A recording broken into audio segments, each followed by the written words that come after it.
Hi, this is Amoroso, and welcome back to Tag Talk. I'm filming this in September, which means we're all back to school. Maybe not everybody, but those of us who teach or those of us who are in class. September means you're back in that whole sort of learning environment. And we all know that things have changed a little bit. We're dealing with this issue of ChatGPT and AI and generative AI, which makes it a little bit more awkward for teachers, for professors, for instructors to just assign, hey, write this essay, write this report, write this article. It's kind of dumb because you can push a button and generate the article or report. And you can even run filters to make it look like it was written by a student. So there's a number of different topics that I think we should spend a little time on here. I want to give you my advice.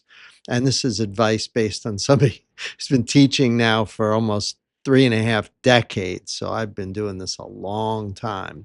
Let me give you my first piece. I think that as an instructor or even as a student, you should be using AI not only in the classroom, but in your assignments, your work. We shouldn't be avoiding AI. We should be encouraging use of AI. It might be a little uncomfortable for those of you who are instructors who might have this instinct that you're going to take away the phones and take away this. And I understand maybe during an exam, I guess, but I think that the idea of trying to separate your students from the use of AI is a very bad idea. This is really something that's become part of the new normal. We need to adopt a more open approach, I think, to using generative AI.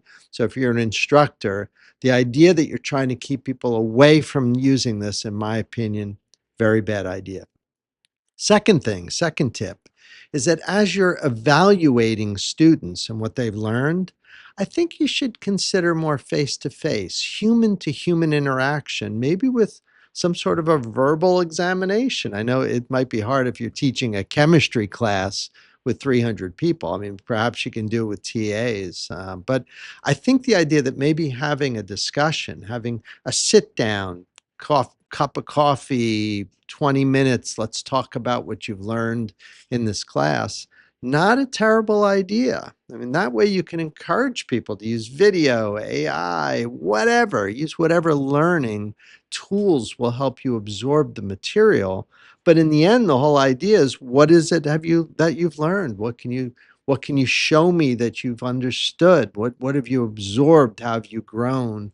And that might be a nice way to revisit this idea of teacher student being an interaction, being part of a communication. So consider that. That might be something to add. I think a third tip that I think would be useful is to maybe remind your students of the whole idea.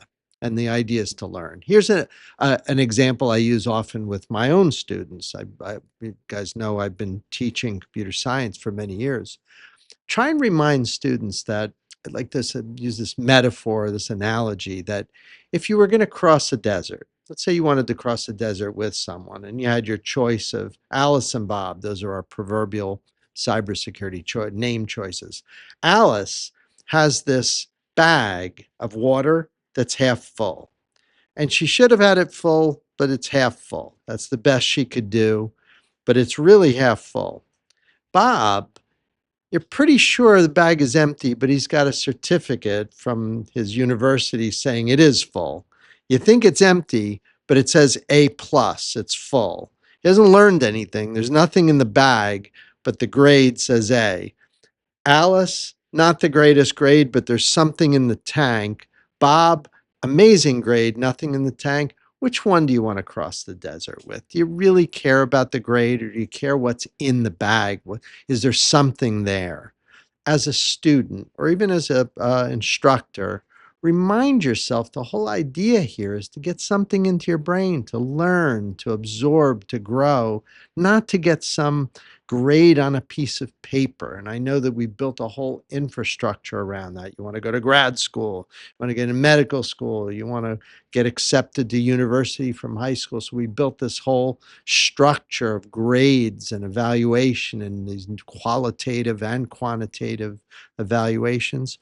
I think we're going to have to get away from that. It's going to have to be a lot more about maybe I don't know if it'll be like instructors kind of providing a little deeper insight into what they think their students have learned, or their ability, or their grit, or their determination. These are important. What your grade is no reflection on how determined you were during, say, a semester to grow. These are things that I think we should start thinking about evaluating. So the idea here is to learn, not to get a grade, but to learn. We need to remind ourselves as instructors and also as students that nothing about generative AI, LLMs, or ChatGPT changes that basic fact. So I hope you're having a good start to the school year or start to your semester, and I hope these tips have been a little bit helpful for you. Remember to like and subscribe to our channel, and I'll see you next time.